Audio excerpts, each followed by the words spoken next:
In the meantime, we've got Congressman Mark Green here, the Tennessee Republican, sits on the House Foreign Affairs Committee. Congressman, right now we're hearing that the European Union has expanded its sanction list or target list to go beyond Russia to Belarus for essentially abetting this process with Russia and helping it along. What do you think of that? Do you think the United States should consider the same?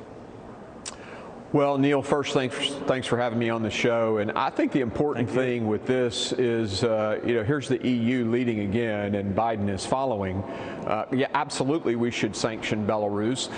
They have facilitated the invasion. They actually, there is some intelligence that said their forces were involved as well in assisting the Russians, logistical supply, and perhaps even some combat operations. So I'm glad the EU is doing this. I just wish America would lead. I wish our president would lead.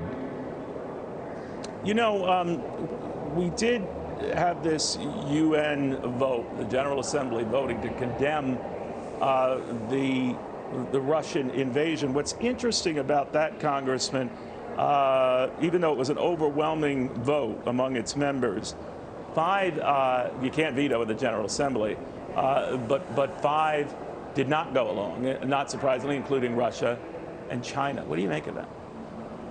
Well, I think we would expect those folks not to support this. One of the important things to realize here is, people talk about, well, let's not push Russia into the arms of China. I think they're already there. I think the toothpaste is out of the tube on that one. We keep talking about it, but look, the president gave intelligence to Xi Jinping. This was months ago, and Xi just turned around and gave it to the Russians. So I think they're already cooperating. They're already tied together. We need to stop worrying about that and just do what we have to do to try to stop Vladimir Putin.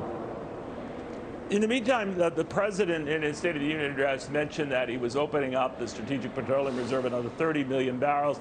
Other members of the International Energy Agency, the IEA, are going to provide another 30 million barrels. Do you think that's enough to do the trick? Because it was supposed to send oil prices down. They're doing just the opposite over the last 2 days. I don't understand the president's logic on this. We are now, back in 2017, we brought in 12,000 barrels of Russian oil a day.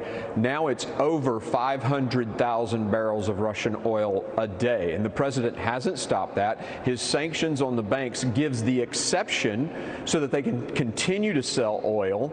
That's $55 million American money, American hard currency, going to fund the very invasion that we want to stop. So the president, look at Keystone Pipeline. It would send 800,000 barrels of oil a day, and we're taking 500,000 from Russia. No, the Strategic Oil Reserve is not enough. We need to ramp up our energy economy, turn everything back on, and help the Europeans. But this president, so what do you think of the president's argument, Congressman, that was years off? I get your point. Whether it's years off or not, it's oil that would be coming online in this country. But he is not persuaded by that argument, and he keeps saying, and obviously indicating last night, that he is not changing anything when it comes to looking at domestic energy alternatives here, to stick with his plan that favors what he calls cleaner, better energy resources.